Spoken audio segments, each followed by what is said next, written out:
Bem, pessoal, então vamos começar agora a terceira parte da aula, certo? Vamos dizer, tem um enunciado aí muito longo, né?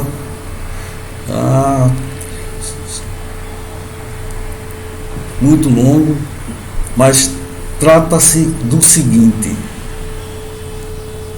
dilatação dos raios de uma roda de bicicleta. Ele quer estudar aí a dilatação, porque quando o ciclista está disputando uma corrida, pode haver uma variação de temperatura razoável, tá certo? E isso vai aumentar o tamanho dos raios e, consequentemente, vai alterar o desempenho deles, tá certo? Então, a questão é essa, a questão é analisar a variação de comprimento que acontece nos raios de uma bicicleta, tá certo? Quando a temperatura sofre o que? Variação. Então você está aí, na experiência, ele vai analisar dois raios do mesmo material, de alumínio. Portanto, o alfa é o mesmo. Se o material é o mesmo, o alfa não, no caso aí é o gama, que vale 3 alfas, certo?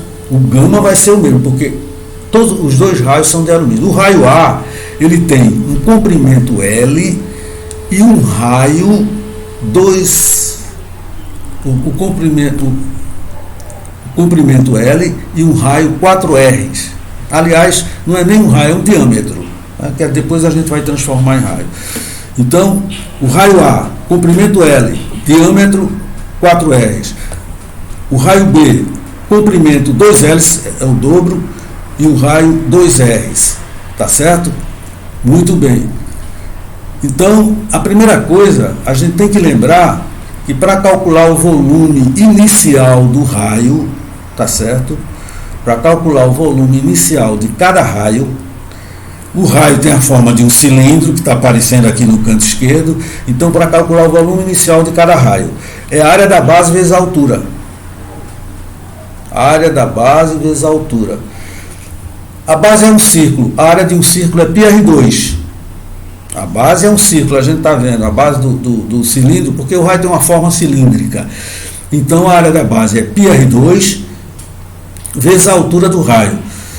No caso do volume A, veja bem, no caso do volume do raio A, ele tem um diâmetro, eu vi lá, 4 R's. Vamos voltar para verificar isso. O diâmetro 4 R's. Então, como o raio é metade do diâmetro, para o raio A, tá certo?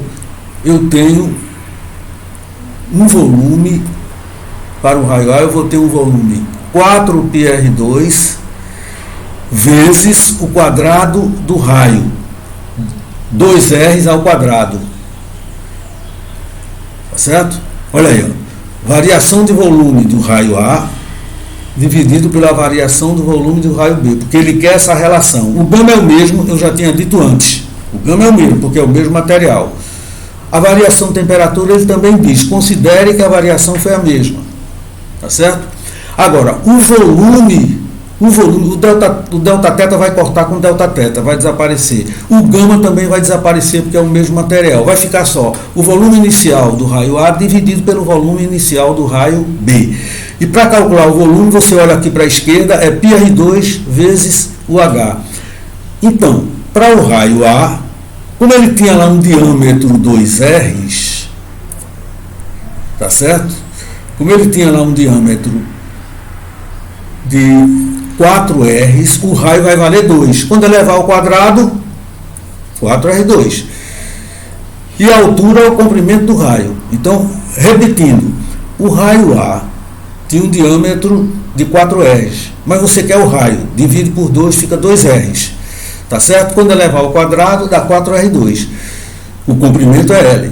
Já para o B, tá certo? Ele tinha lá um diâmetro de 2 R's. O raio é metade, R. Mas como é elevado ao quadrado, então vai ficar πr2 vezes 2L, que é o comprimento. Simplifica o L de cima com o L de baixo, o π de cima com o π de baixo, e aí no resultado final, 4 dividido por dá 2 sobre 1, que é a letra C. Nós dividimos porque ele quer a relação, e relação em matemática é divisão. O gama é o mesmo, desapareceu. O delta θ é o mesmo, desapareceu. Tá? o volume de cada cilindro, porque cada raio tem uma forma cilíndrica, é a área da base, tá certo? Que é um círculo, PR2, vezes a altura. Pronto, substitui isso aí. Lembrando que para achar os raios, tem que dividir os dois diâmetros por 2, né? Aí você encontra os dois raios. Pronto, pessoal, a relação é de 2 para 1. Muito obrigado, tá certo? Pela atenção.